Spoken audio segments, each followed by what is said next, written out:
Vamos a hablar del atributo de la santidad de Dios.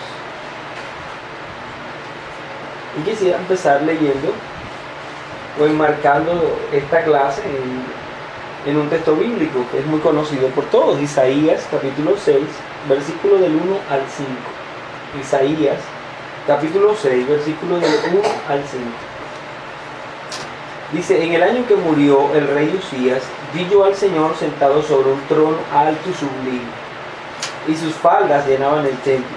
Por encima de él habían serafines, cada uno tenía 6 alas, con 2 cubrían su rostro, con 2 cubrían sus pies, y con 2 volaban.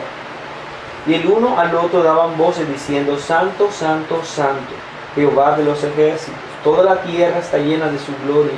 Y los quiciales de las puertas se estremecieron con la voz del que clamaba, y la casa se llenó de humo. Entonces dije: ay de mí que soy muerto, porque siendo hombre inmundo de labios y habitando en medio del pueblo que tiene labios inmundos, han visto mis ojos al Rey, Jehová de los ejércitos. Es Isaías 6, del 1 al 5. Quisiera entonces primeramente reconocer la importancia del atributo de la santidad. La importancia del atributo de la santidad de Dios. Este atributo es sumamente importante, puesto que la Biblia le describe, y puede parecer un poco extraño, pero la Biblia le describe como el atributo más bello de todos. El atributo más bello de todos los atributos. O aquel que evidencia con mayor majestad, o aquel que evidencia con mayor majestad el ser divino.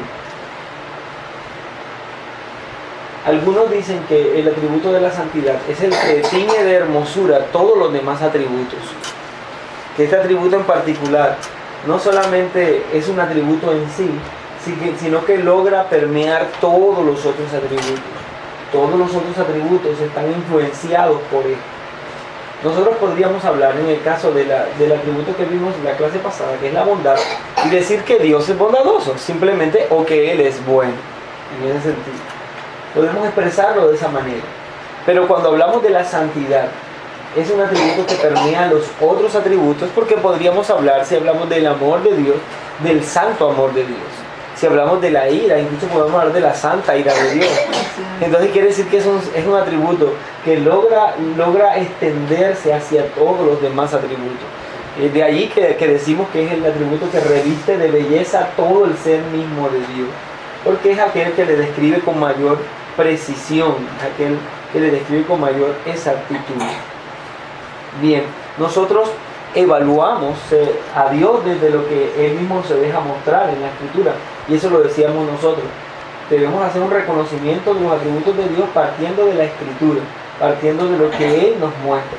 Y esta es la razón por la cual podemos decir: no, este atributo es más bello que los demás.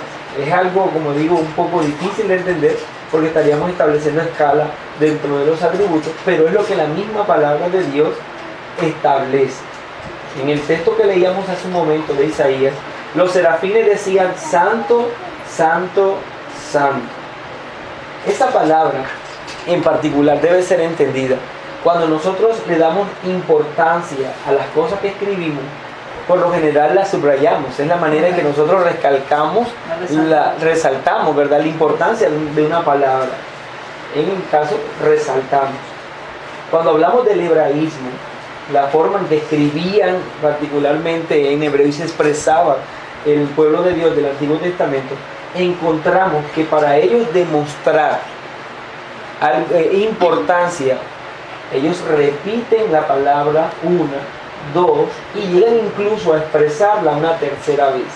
Cuando una palabra en hebraísmo se repite 3 veces, ha alcanzado el grado superlativo. Quiere decir que es lo más importante, lo más glorioso. No va a haber nada más grande si una palabra se repite 3 veces. De allí que cuando nosotros encontramos en la Biblia la expresión santo, santo, santo, se refiere que este atributo en particular ha llegado a un grado superlativo. Por su composición gramatical, al repetirse entonces de 3 veces, alcanza entonces un grado sumo.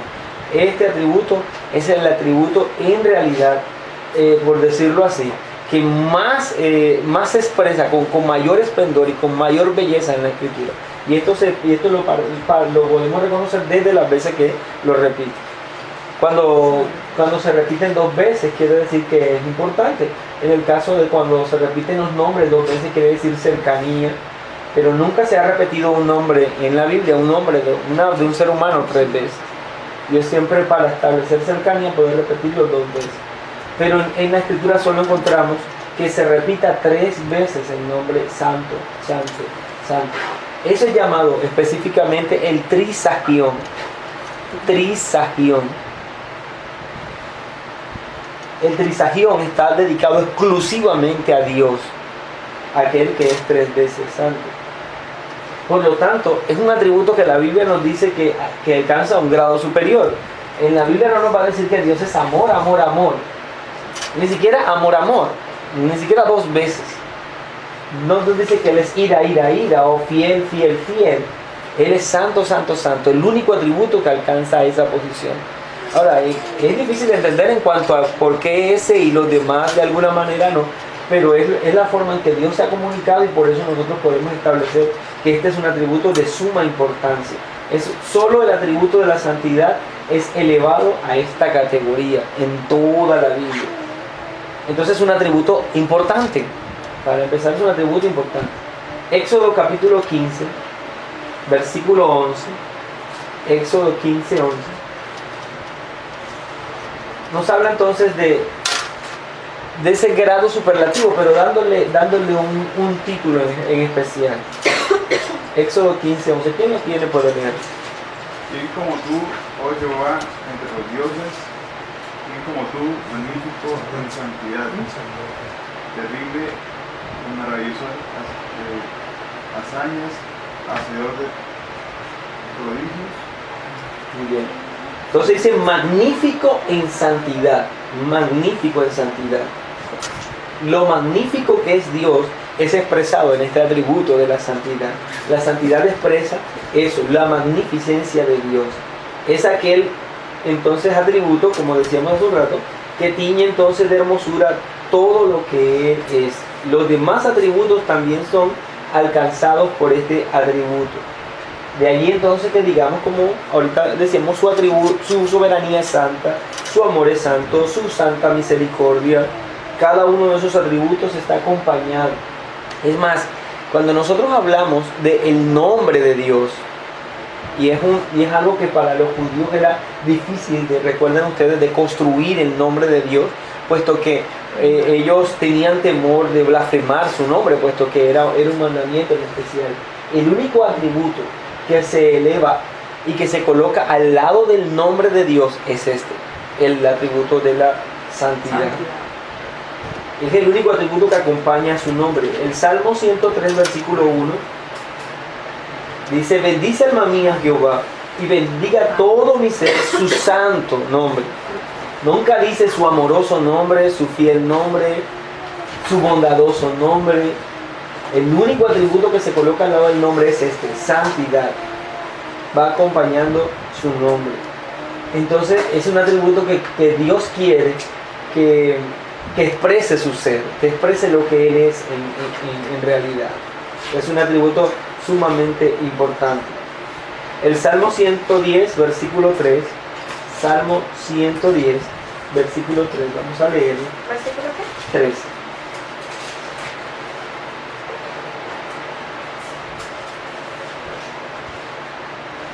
Tu pueblo se te ofrecerá voluntariamente en el día de tu poder. En la hermosura de la santidad, desde el seno de la aurora, tienes tú el rocío de la juventud. Muy bien, entonces esta perfección del atributo se exalta como ninguno otro por el mismo Dios. El mismo Dios eleva la santidad y el atributo de la santidad a un grado superior, aún más allá de los otros atributos.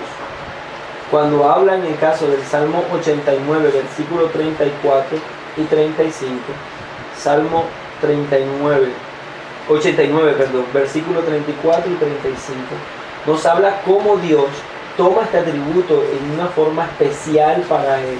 Tiene tanta importancia el atributo de la santidad que Dios incluso jura por su santidad, jura por este atributo. ¿Qué dice el 34 y 35?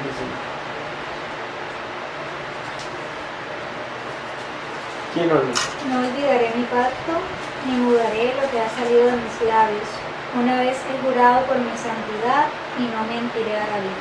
Muy bien. Y si hacemos un análisis de todos los atributos, solo hay dos atributos con los que Dios los toma al momento de hacer juramento. Solo hay dos atributos en la Biblia que Dios lo toma como testigo de un juramento. El uno es la santidad. ¿El otro cuál es? ¿Quién sabe cuál es el otro atributo que Dios eleva a esa posición incluso que puede jurar? El nombre. No, Atributo. atributo, no es el amor. La santidad lo pone como testigo de un juramento. El otro atributo es su ira. Su ira. Él jura en su ira. Y jura en su ira. Y jura en su santidad. Esos son los únicos dos atributos que están elevados por Dios a esa condición.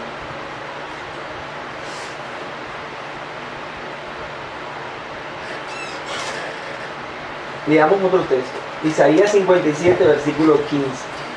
Isaías 57, versículo 15.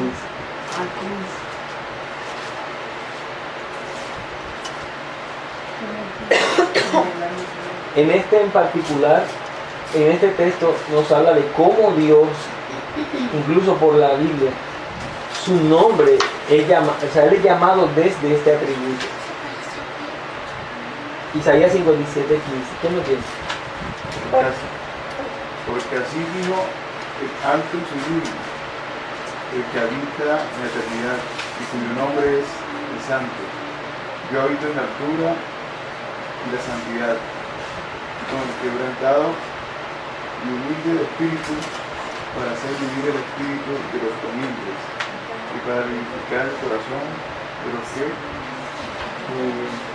Entonces, en este en particular escuchamos a Dios referirse que Él es el Santo, ese es su nombre, el Santo. Nuevamente, nunca vamos a hablar de que Dios se llame a sí mismo el amoroso. Nosotros hacemos un énfasis en el amor más que cualquier otro atributo, pero Dios hace, si hablamos de énfasis, es en este atributo, en el atributo de su santidad. Se le coloca al lado del nombre, incluso es un sinónimo de su nombre. Él es el Santo. Ahora entonces ya hablemos de la naturaleza de este atributo. Ya vimos la importancia de este atributo. Reconocimos cómo desde la expresión hebraica, al repetirse 3 veces, le estábamos dando un grado superlativo a la santidad, ¿verdad? Ya vimos que este atributo es elevado aún por el mismo Dios por encima de los otros atributos. Se coloca al lado de su nombre, es sinónimo mismo de su nombre. Así que es un atributo sumamente importante, es un atributo sin igual. Dios jura en su santidad, así que es un atributo sin igual. Tiñe de hermosura a los demás atributos también, influencia a los demás atributos también. Y ahora hablemos de la naturaleza de este atributo, ya que reconocimos la importancia que tiene. El término, tanto griego como hebreo, transmite la idea, cuando hablamos de santidad, transmite la idea de separado. Yo quiero dar el término. En el caso en el griego, encontramos la expresión agiazo, con H, H-A-G, sí, hebreo, G o griego, J. perdón, Nuevo Testamento. Pastor G o J. Repito, G, H-A-G-I-A-Z-O, agiazo. Y en hebreo, cuadas. Q,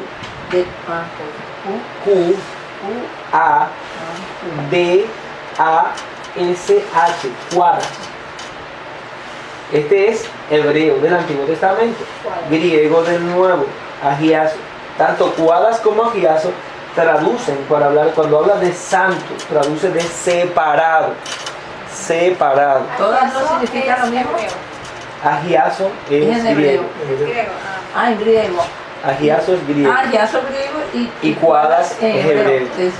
Y ambas significan separado. Separado. Las dos traducen separado. Cuando nosotros entonces hablamos de la santidad de Dios, ¿a qué se refiere desde la definición gramatical? Entonces, hablar de Dios es el santo, Dios es el separado.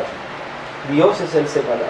Entonces, es hablar de la naturaleza única de Dios o de la unicidad de Dios.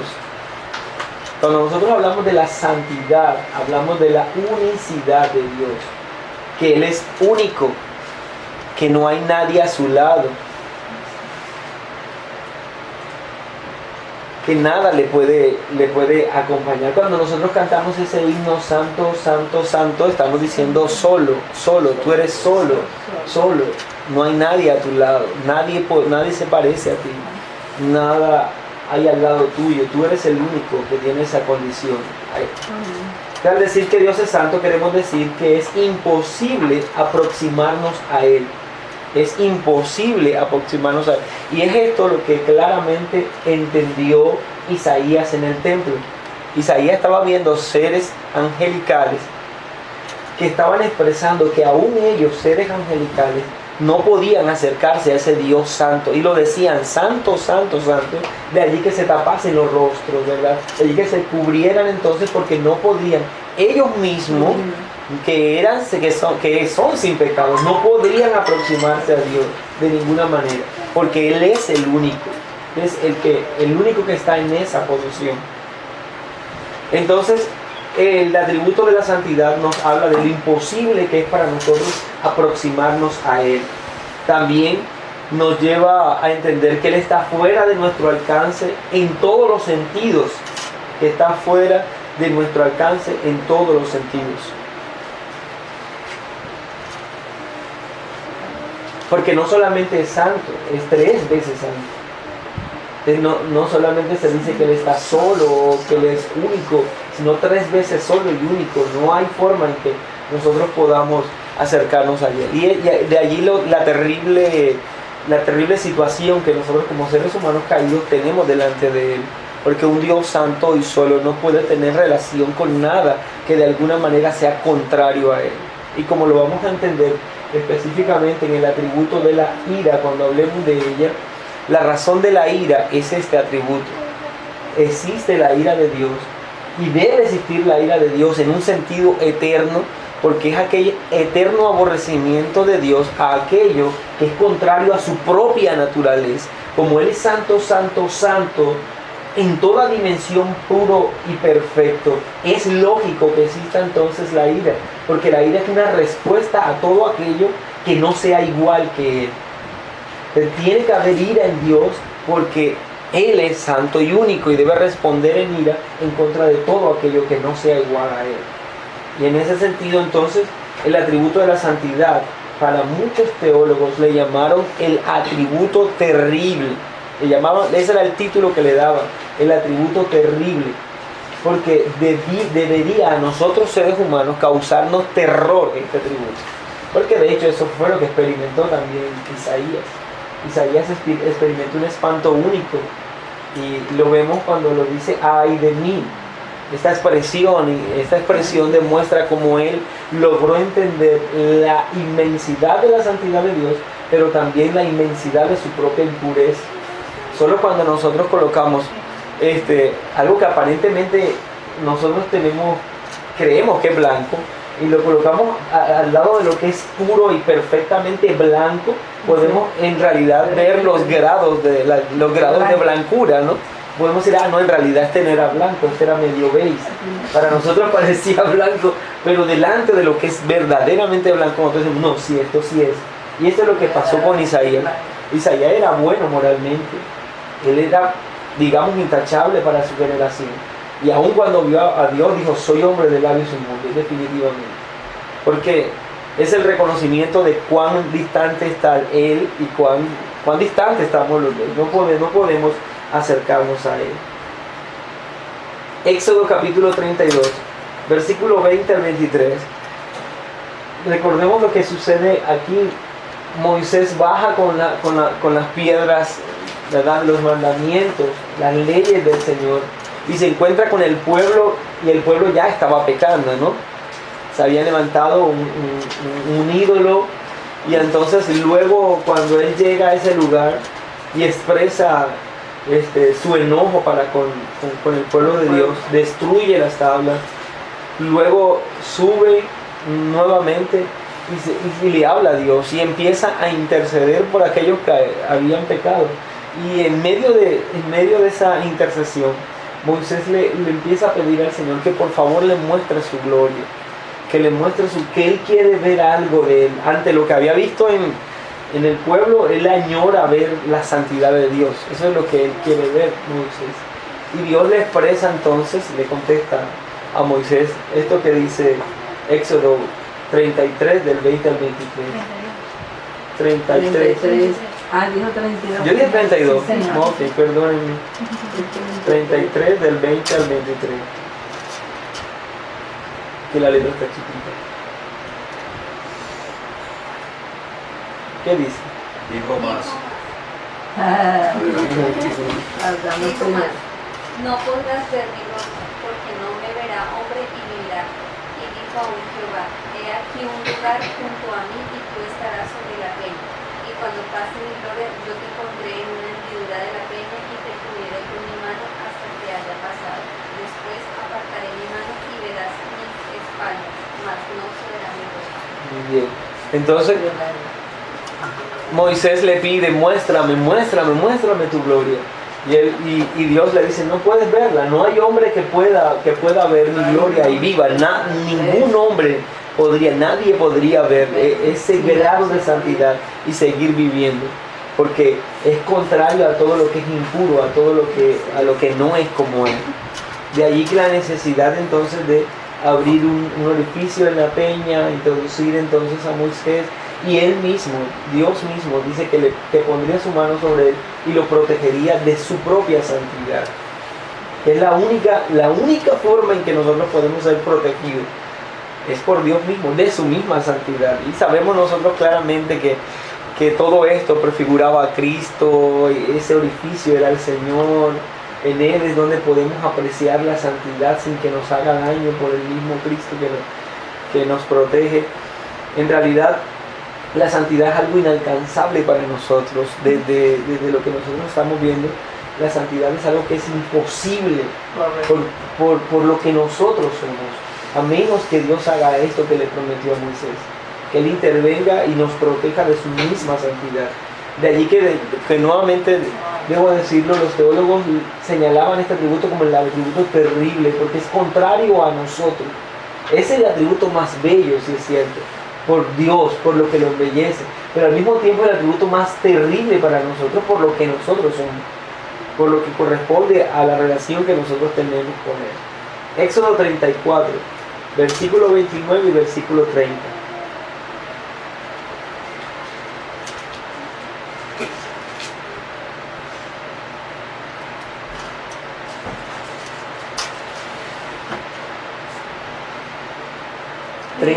Versículos 29 y 30. Y aconteció que descendiendo Moisés del monte Sinaí con las dos tablas del testimonio en su mano, al descender del monte no sabía Moisés que la piel de su rostro resplandecía después que hubo hablado con Dios.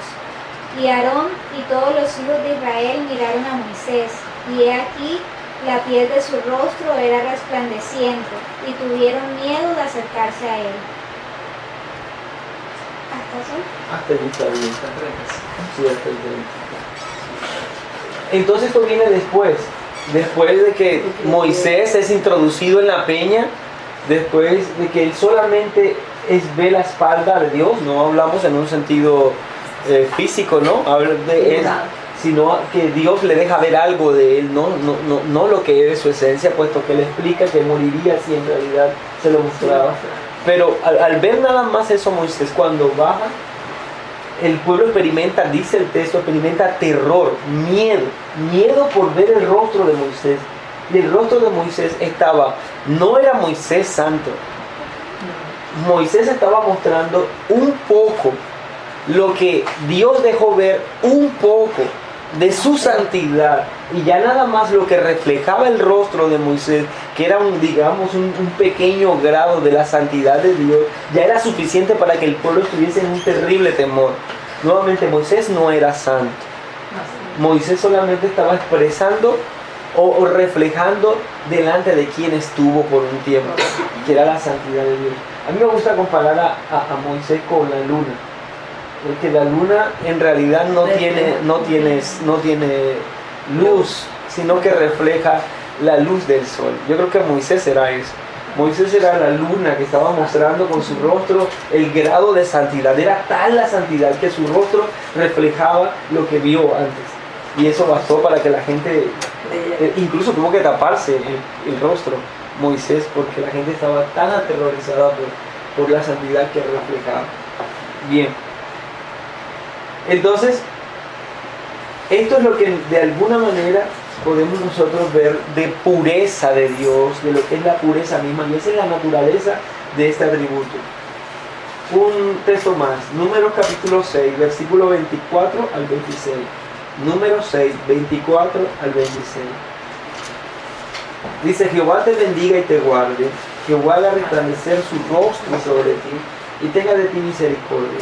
Cuando nosotros escuchamos esa oración sacerdotal desde el Antiguo Testamento, se refería a lo que vivió Moisés, y de allí se construyó esta oración sacerdotal.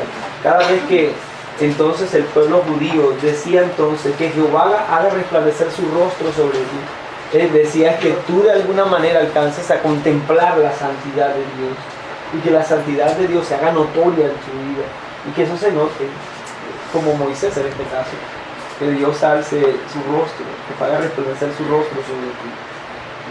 Entonces esta naturaleza suprema es la razón por la cual Dios aborrece todo pecado, y lo decíamos en su momento, todo aquello es contrario a la manifestación de sus perfecciones. Proverbios 3, versículo 32, Proverbios 3:32, vamos a leer 4 textos.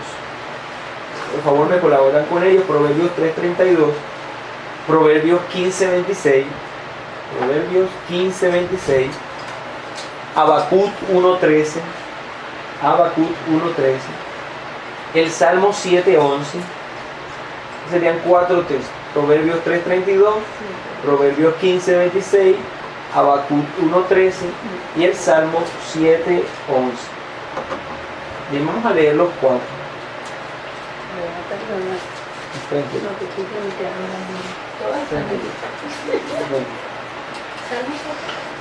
Salmo 7. Porque Jehová abomina al perverso, mas su corazón íntima es con los justos. Bien, entonces abomina al perverso, dice el texto. Proverbios 15:26. Abominación son a Jehová los pensamientos del malo, mas las expresiones de los limpios son limpias. Los pensamientos de los malos son abominación. Habacuc 1:13. Muy limpio es de ojos para ver el mal, ni puede ver el agravio. ¿Por qué ves a los menospreciados y callas cuando destruye el impío al más justo que él? Salmo 7:11. Mi escudo está en Dios, que salva a los rectos de corazón. Salmo 7:11. Dios es justo, Dios es juez justo, y Dios está irado contra el impío todos los días. Sí, es un texto interesante, es en particular. En medio de unas manifestaciones cristianas el día de hoy que le predican al que está pecando: Dios te ama, Cristo te ama, Él quiere lo mejor para ti. Es bueno decirle el Salmo 7:11: Dios está irado contigo. Mientras vivas en esta condición, todos los días está irado contigo. Eso que Él es santo. Entonces, porque Dios es santo, es imposible que se acerque al hombre mientras Él viva en esa condición caída. Dios no podría acercarse al hombre si el hombre permanece en esa condición caída. De allí que el llamamiento eficaz y el obrar de la regeneración es por medio del Espíritu Santo. No podría de ninguna manera el hombre acercarse a Dios tampoco por otro medio, a menos que Dios mismo no provea lo necesario. Y es el Espíritu Santo quien hace eso. El cambiar la disposición regente del alma es la obra del Espíritu Santo para que esto sea posible, que un Dios santo pueda ahora entrar en relación con seres que eran contrarios totalmente a lo que Él es. Si Dios aceptara a la raza humana en su condición, en lo que Él es, si nosotros le decimos a los hombres pecadores, el Señor te acepta tal cual como tú eres, Dios estaría actuando en contra de su propia naturaleza. Dios estaría minimizando su santidad. Dios estaría incluso menoscabándose a Él mismo. Nada de lo que nosotros podamos ni ser ni presentar delante de Él puede satisfacer su santidad, a menos que Él obre en nuestro favor, y es la única forma en que nosotros hallamos salvación. Éxodo capítulo 3, versículo 5. Y dijo: no te acerques, quita el calzado de tus pies, porque el lugar en que tú estás, tierra santa es. Recordemos entonces esa expresión directa que Dios le dijo a Moisés. Desde el mismo lugar en donde él estaba, decía: esto es santo, puesto que estoy yo en este lugar, ¿no? Le decía Dios. Entonces Moisés debía entender claramente que la única forma en que nosotros pudiésemos experimentar, y si en soteriología hablamos de santidad en el creyente, no es otra que la manifestación de este glorioso y maravilloso atributo por medio del Espíritu Santo en nosotros. Pero de ninguna manera se trata de que nosotros podamos ser santos o lleguemos a ser santos. Salmo 99:5.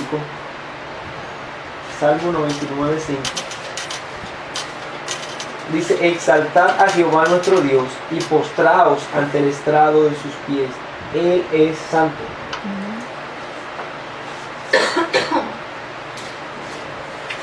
Bien, entonces podemos ver, hemos visto ahora, o hemos hecho un reconocimiento de lo que es el atributo de la santidad. Hemos analizado su importancia y hemos analizado la naturaleza de este atributo, ¿verdad? Yo quisiera que también hablemos de algo importante en cuanto a la naturaleza de este atributo, y es la naturaleza de revelación ética que tiene este atributo. La naturaleza de revelación ética que tiene. Ética. Sí, de revelación ética. Lo que esto quiere decir es que el concepto de condición moral se desprende de este atributo. Todo lo que nosotros hablamos de moral debe necesariamente contemplarse desde la perspectiva de la santidad de Dios. Por eso es que el discurso en la sociedad de la moral sin Dios es algo absurdo. Nosotros debemos hablar de la moral solo desde la santidad, porque desde él se desprende toda evaluación ética. Si nosotros no tenemos digamos una máxima a la que podemos llegar de santidad, no podríamos evaluar nada. Entonces, las evaluaciones deben hacerse siempre desde esa máxima de moralidad hacia abajo. Y nosotros queremos hacer siempre evaluaciones morales desde nuestra misma medida. Por eso es que podríamos decir que lo que era inmoral hace unas décadas, ahora ya es algo bueno, es algo aceptado. Y así en el tiempo estaremos nosotros elevando a categoría de inmoral y después bajándolo, porque estamos midiéndolo a nuestro propio nivel. Tiene que ser necesariamente externo a nosotros y superior a nosotros para hablar de moral. Entonces la santidad de Dios es la que entra en este caso a revelar todo lo ético y lo moral en el hombre. El pueblo de Dios sabía, en este caso el pueblo judío del Antiguo Testamento, entendía todo lo que era bueno porque Dios lo demandaba, y todo lo que era malo porque Dios lo censuraba. Y así era la forma en que ellos aprendían. No había otra forma en que ellos podían aprender. Tenían que acercarse a Dios, y en la medida que se acercaban a Dios, Dios rechazaba algo, y entonces de una vez eso era una evaluación ética: esto es malo. Dios les favorecía o incluso reconocía como bueno una actuación, entonces ellos llamaban eso bueno. A que en el medio de la relación que tenían con Dios, el pueblo de Dios iba construyendo su moral desde la revelación misma de la santidad de Dios. En la medida que Dios iba revelando su santidad, ellos podían ir identificando lo moral, lo ético para ellos. Desde el mismo inicio, nosotros vemos a Caín y Abel, los dos ofreciendo sacrificios, ofreciendo ofrendas a Dios, ¿no? Y los dos hacen una ofrenda desde lo suyo. Cualquiera podría decir que esto es bueno, pero Dios entonces Determina. en ese momento muestra que está agradado con la ofrenda de Abel. Y esto ya es una evaluación ética. Desde ese mismo momento Caín debía determinar, esto es lo que a Dios le agrada. El resto no le agrada. Pero lo demás, aunque yo quiera ofrecerlo de buena gana, con corazón sincero, lo que Dios quiere es esto. Por lo tanto, lo demás no es. Y de hecho, es la misma palabra de Dios cuando Caín se enoja, ¿no? Si tú ves que tu hermano hizo el bien, no deberías hacerlo también. La manifestación del agrado de Dios es una evaluación ética inmediatamente. En este caso, entonces, contemplar la pureza de Dios debe llevarnos a nosotros a entender toda nuestra condición moral. No podría un hombre entender su condición moral si primero no le enseñamos a Dios y su santidad. De allí que nosotros vamos a encontrar que la predicación de los cristianos del Nuevo Testamento siempre partía de allí. Hablaba entonces de la ira venidera, del santo, hablaban de Dios, hablaban de él y su condición airada para con el pecador. Si al hombre no se le enfrenta con la santidad de Dios y su pureza misma, no podrá evaluarse adecuadamente. Hay un grave problema si nosotros entramos a predicar y a los hombres partiendo del mismo hombre. Tenemos que partir es de Dios. Nuevamente Isaías dijo, ay de mí, que soy muerto, porque siendo hombre inmundo de labios y habitando en medio de pueblo que tiene labios inmundos, han visto mis ojos al Rey, Jehová de los ejércitos. Entonces se evaluó, ese es Isaías 6, 5 y 6, el que estuvimos leyendo al comienzo. Bien, ahora hablemos de la manifestación de este atributo. Y esta era la naturaleza de la revelación. Sí, ahí terminamos con la naturaleza de este atributo. Y ahora es Ahora vamos a hablar de la manifestación de este atributo. ¿Cómo se manifiesta este atributo? Hemos visto entonces tres cosas, lo que hemos visto, ¿no? La importancia de este atributo, la naturaleza y ahora vamos a ver la manifestación de este atributo. La ley es la primera manifestación de este atributo, la ley.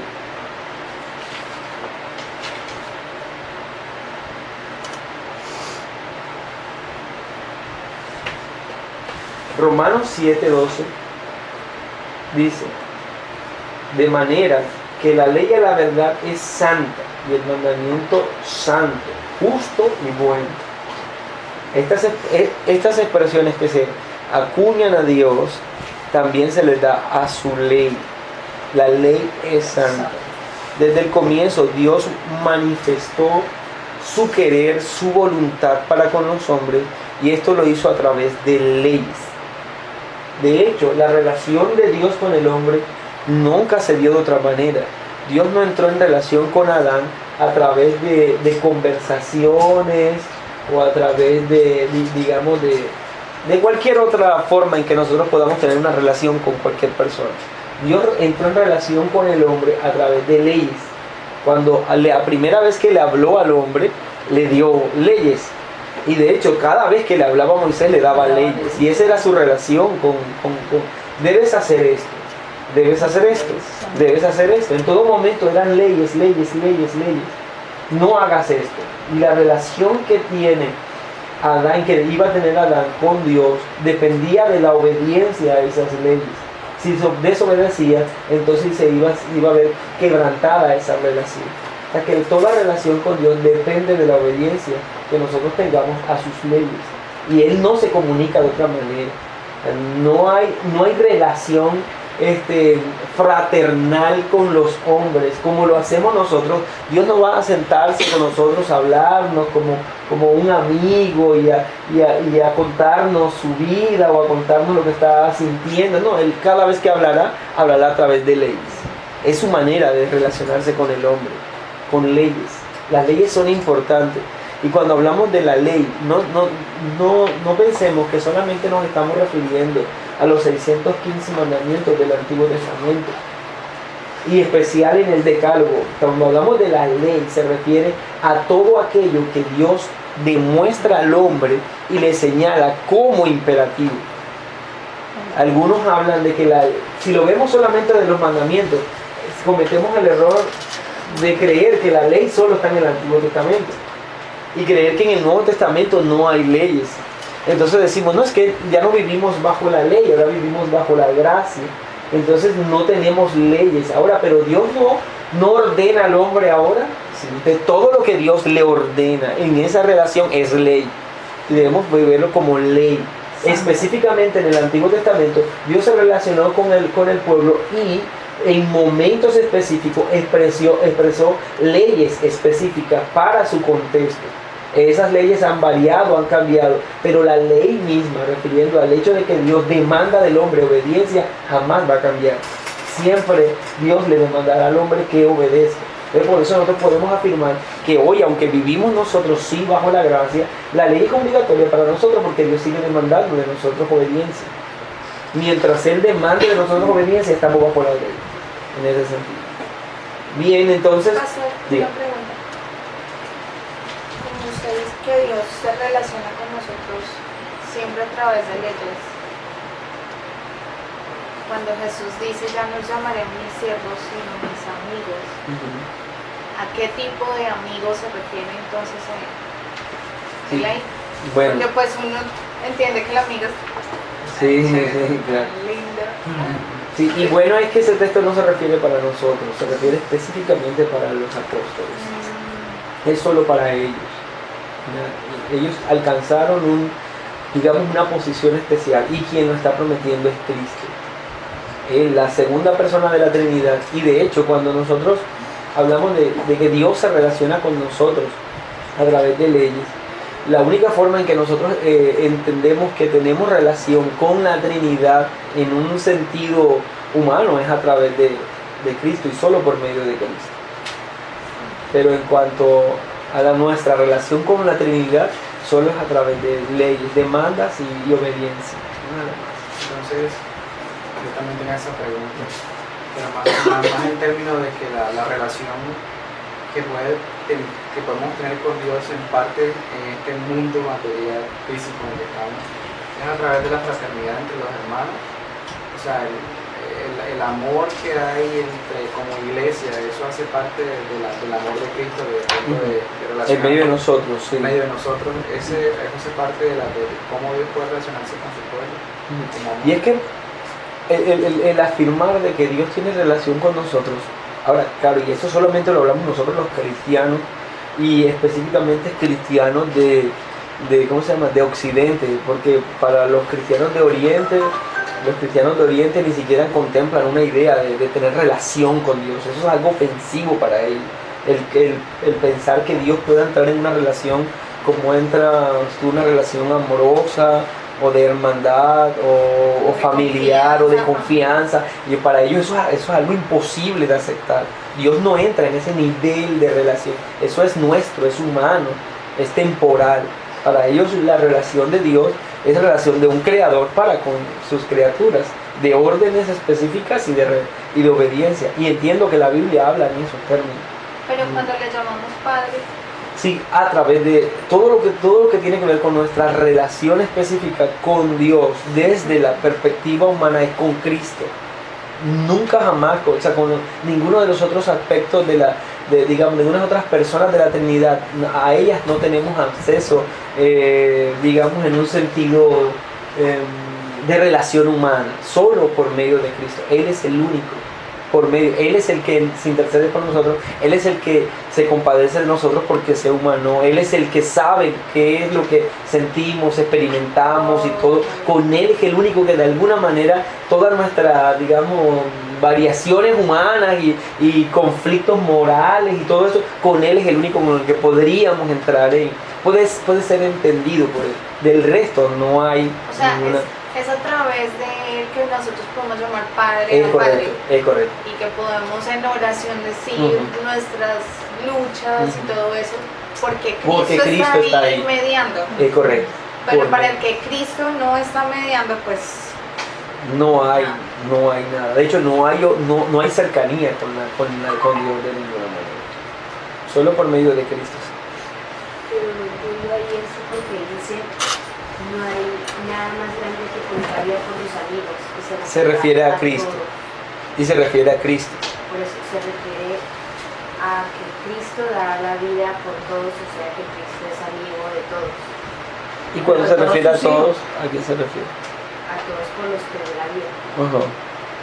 Es que él está tomando una comparación. Él está haciendo ahí una comparación.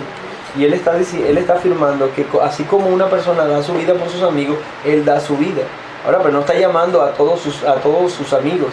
A sus elegidos. De hecho, los términos que se utilizan para establecer por quién dio la vida a Cristo se refiere por sus ovejas, por su iglesia, por su pueblo. Pero en ese versículo dice, vosotros sois mis amigos, por los que di la vida. Ese texto se refiere específicamente a los apóstoles. Cuando él habla de que ustedes ya serán, ahora ya no serán llamados mis discípulos, sino mis amigos, se refiere a ellos. Ellos son los que son los amigos. Ahora, cuando el otro texto está hablando acerca de que no hay mayor que aquel que da su vida por sus amigos, está utilizando eso como un ejemplo. No está señalando que todos nosotros somos amigos de Jesucristo.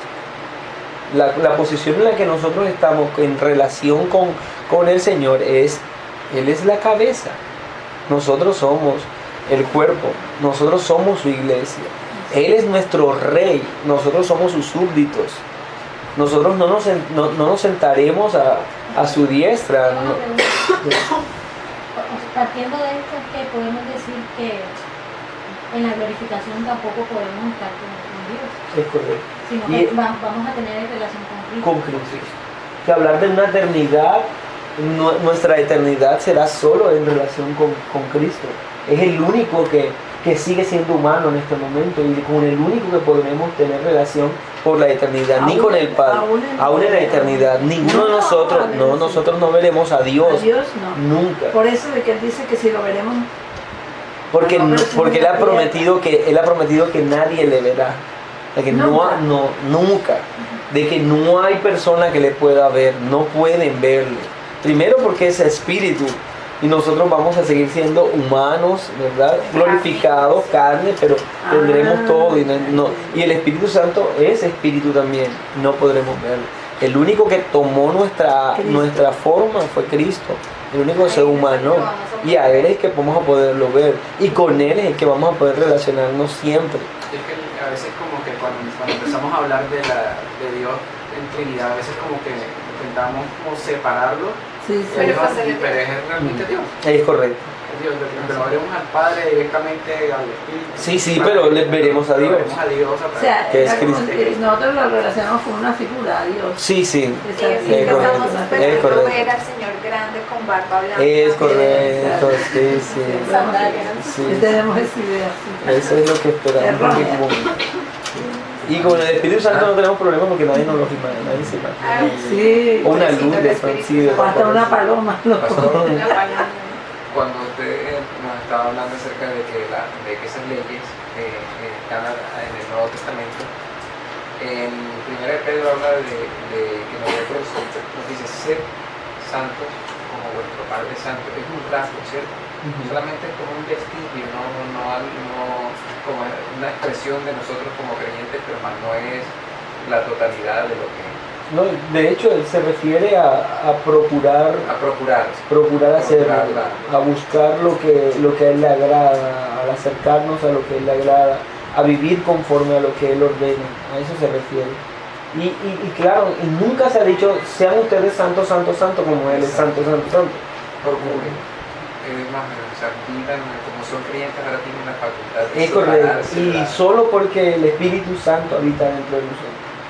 Todas esas mismas palabras que usa, ser santo, ser discípulo, amarse uno a los otros, todos son imperativos. Imperativos, son ordenanzas del Nuevo Testamento, son leyes. Son leyes completas. Y el Nuevo Testamento está cargado de leyes, cargado de leyes. Como también es erróneo decir que en el Antiguo Testamento no hay evangelio, ¿no? El Antiguo Testamento está lleno de evangelios. El evangelio tiene ley incluso. Nosotros hablamos del Evangelio y el Evangelio tiene ley. Entonces, bien, entonces la ley manifiesta la santidad de Dios. ¿Por qué? Porque la ley señala al pecado. Números 14, 18 dice: Jehová, tardo para la ira y grande en misericordia, que perdona la iniquidad y la rebelión, aunque de ningún modo tendrá por inocente al culpable, que visita la maldad de los padres sobre los hijos hasta la tercera y hasta los cuartos. ¿Números qué? Número 14, 18. La ley es una expresión de la santidad de Dios. Nosotros conocemos la santidad de Dios expresada en la ley. La segunda, pues, es la cruz. Es la mayor expresión de la santidad de Dios. Allí en la cruz vemos eso. ¿Por qué? Porque en la cruz el Hijo soportó el peso de la santidad de Dios al recibir sobre sí el castigo por los pecados de su pueblo. Y en ese sentido debemos recordar que cuando Dios estaba en ese momento derramando su ira sobre su Hijo, estaba bebiendo precisamente la copa de la santidad de Dios completa, y nada, no hubo, digamos, Dios no se guardó nada, derramó completamente su santidad en el Hijo, completamente. Eso le llaman la kenosis, que es el vaciar completamente, no quedó ni una gota, toda, completa, se derramó allí, no guardó Dios nada para él. Y la cruz, de allí que Cristo orase entonces en Getsemaní, que si fuera posible él pasar de él esa copa, de ese momento.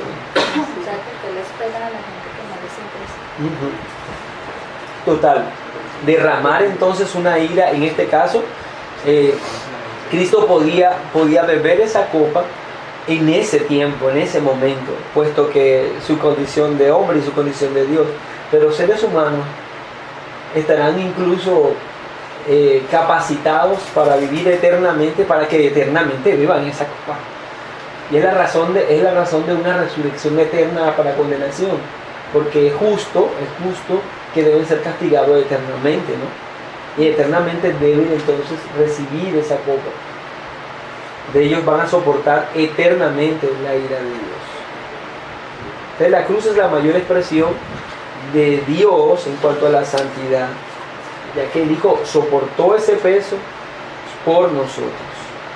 Isaías 53, versículo 2 al 6, nos habla precisamente de esa promesa que se hacía de Cristo. Dice: subirá cual renuevo delante de él, y como raíz de tierra seca, no hay parecer en él ni hermosura, le veremos más inatractivo para que le deseemos. Despreciado y desechado entre los hombres, varón de dolor, experimentado en quebranto, y como que escondimos de él el rostro, fue menospreciado y no lo estimamos. Ciertamente él llevó nuestras enfermedades, sufrió nuestros dolores, y nosotros le tuvimos por azotado, por herido de Dios y abatido. Mas él herido fue por nuestras rebeliones, molido por nuestros pecados. El castigo de nuestra paz fue sobre él, y por su llaga fuimos nosotros curados. Todos nosotros nos descarriamos como ovejas, cada cual se apartó por su camino, mas Jehová cargó en él el pecado de todos nosotros. Es hablar de la santidad de Dios desde la perspectiva del creyente, de lo que hoy nosotros experimentamos, necesariamente nos debe llevar a la cruz, a recordar que Él soportó todo el peso de esa santidad en su humanidad plena, completa, lo soportó por nosotros, para nosotros poder ser librados de que esa santidad terrible sea derramada sobre nosotros. Y ahora estamos libres de ese peso por Cristo. Y por ello es que nuevamente el tema de la doctrina de la unión con Cristo. La unión con Cristo es el mayor beneficio que nosotros tenemos. Todos los méritos son en razón a la unión con Cristo. Todas las bendiciones son en razón a la unión con Cristo. Todo lo que vamos a disfrutar por la eternidad es por la que nosotros estamos unidos a Cristo. Es la única forma en que nosotros podemos gozar de todo ello. Por nosotros no podíamos hacerlo, Nosotros éramos simplemente reos de muerte y de condenación, pero por Él hemos sido libres de todo. Bien, entonces. Pastor, y en el caso de los judíos, puede ser uno que están perdidos entonces. Judíos o no judíos, mientras no se sometan al señorío de Cristo, están perdidos. No importa la condición, delante de Dios no habrá concesiones por el hecho de venir del linaje de Abraham, porque de hecho la Escritura lo enseña en una forma clara, ¿verdad? Que los que son del pueblo del Señor, los que verdaderamente son israelitas, son los que tienen la fe de Abraham, no que vienen del linaje de Abraham. El dispensacionalismo ha hecho una separación y ha creído que hay una salvación de una forma para los judíos y una salvación de otra forma para la iglesia gentil, pero siempre se apuntó a lo mismo. Desde Génesis 3:15 se habló de la simiente destruyendo, ¿verdad?, en la cabeza a Satanás, y a eso se refiere. Y todo aquel que entienda esa simiente o que abrace por fe esa simiente está contado en aquellos que son salvos, sea la nación que sea, el lugar donde sea. Y dijo Dios que sí se acogen Sí, hay muchos judíos cristianos, que a la presente entendieron, incluso muchos después de la predicación y lo que estamos viendo en las predicaciones de los sermones, muchos escucharon de Cristo y vinieron a Él en arrepentimiento. Bueno, entonces hoy estudiamos la santidad de Dios, repasemos nuevamente todo lo que vimos. Definimos inicialmente la palabra griega que se utiliza para ello y la palabra en hebreo. ¿Cuál es? ¿Recuerdan algo? Agiazo, sí. Y cuál. ¿Y qué traduce? Separado. Muy bien. ¿Qué más dijimos en cuanto al atributo de la santidad? Al comienzo decíamos que tiene una gran importancia. ¿Por qué? Porque es la que evidencia con mayor majestad lo que es Dios. Muy bien. ¿Por qué más? Permea los otros atributos también. ¿Por qué más podemos decir que es importante? Porque es el único que puede acompañar a otros. Muy bien. ¿Por qué más? Porque es llamado 3 veces santo. Muy bien. ¿Cómo le llamamos a eso? Eso que se repite 3 veces. Trisagión. Es el grado superlativo. Muy bien. Y otra razón importante porque Dios jura por este atributo. Muy bien. Eso en cuanto a la importancia. En cuanto a la naturaleza, el atributo que hablamos. Ahí sí, lo que decías es un ratito. Que Dios es único. La unicidad de Dios es único, separado, es inalcanzable para nosotros, nada se compara con Él. Muy bien. Y después hablamos de muy bien. Hablamos de la revelación ética desde del atributo de la santidad, ¿verdad? Podemos evaluar todo como bueno o malo desde el atributo. Y terminamos hablando de su manifestación. Y vimos dos, que es la ley y la cruz, manifestaciones de la santidad.